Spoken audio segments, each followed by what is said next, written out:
So, every type of therapy, whether it's counseling, coaching, or any other way of helping people, is going to have basic presuppositions or guidelines by which they operate.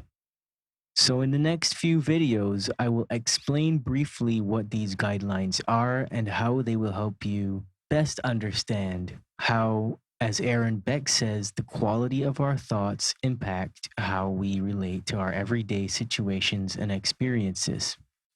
Now, I'm not going to deceive you here in any way. A part of understanding CBT or any form of helping requires a growth mindset. That is, a willingness to allow new ideas and new information to alter your existing belief systems and ways of thinking. And it is only by doing this that a person can effectively lead another through a phase of growth in life. I will do one part at a time, and I want that after every video, you take some time to sit with the information and process it. And make sure to pay attention to what comes up for you that goes against your current way of being and believing.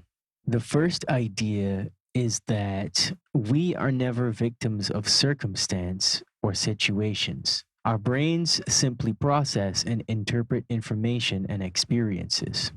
Now, if you really take time to think about it, and if you are in any way unfamiliar with this topic, you may want to research it a bit. However, the mind is basically a meaning making mechanism. Nothing in life, no objects, no situations or circumstances have any meaning until we assign our personal meaning to it.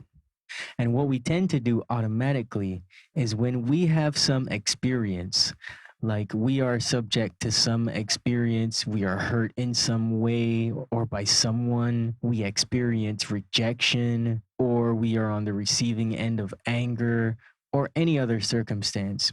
It doesn't always have to be negative. We just assign some meaning or conclusion onto the event, and then we swear by it and we never change our interpretation. And how we do that is we very ignorantly assume that the way that we see things is the way that things really are. Now, the problem with that is that while it is usually very well intentioned, how we see things is very rarely the truth of what occurred. The way we perceive anything in life is just a perspective out of the whole world's population. Our perception is unique, individual, and very often flawed.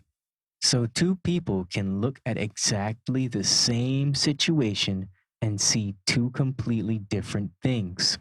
In order to maintain a healthy attitude towards life, it makes sense to pay attention to our perceptions and our interpretations of events, situations, and whatever. And we must allow ourselves to be open to new and different ideas and perspectives so that we can come to better, more balanced, and informed views or perspectives.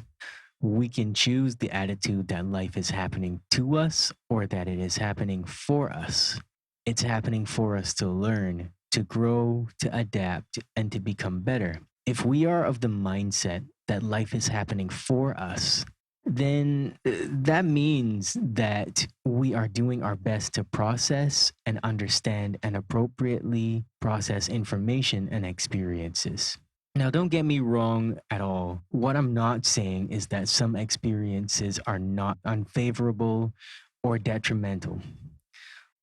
What I am saying is that we have to learn that whether it is acceptance or rejection, failure or winning, whether it is up or down, whether it is good or bad, we have to realize that these are all just experiences. So while things do happen for us, it is how we are able to interpret and respond to what happens that creates the overriding definition that we end up assigning. So much is going to happen in our lives that we may not have any control over, yet at all times we can control how we choose to respond. If we are not functioning with this attitude, then it becomes very easy to believe that we are somehow victims to every event, every situation, and every circumstance.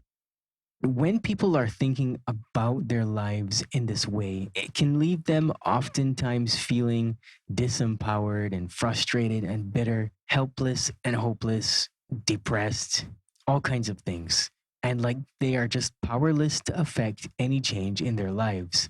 So, in order for you to practice CBT in your daily living, you need to buy into this mindset and apply it, because the things that we believe tend to determine how we communicate and interact with other people. So, if you can subscribe to the belief that things happen so we can process them versus things happen to us, then that leaves us open to see that in the same way we can process an event in one way, we can then process it in many other ways or perspectives that we have not yet considered. By asking questions which make you look at situations from different angles and perspectives, you can best bring about long term growth and change in your life.